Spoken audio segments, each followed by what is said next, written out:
Strawberry matcha latte.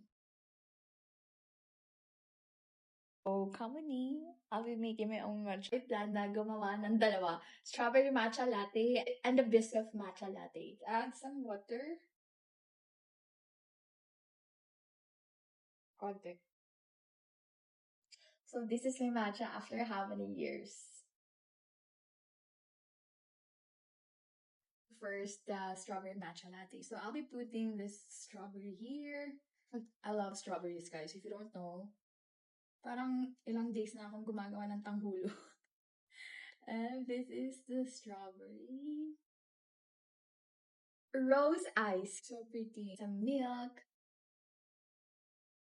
Ooh. Actually, I don't like na whipped cream yung nilagay ko right now. I think much better water na lang. Nakita ko yung white ng whipped cream.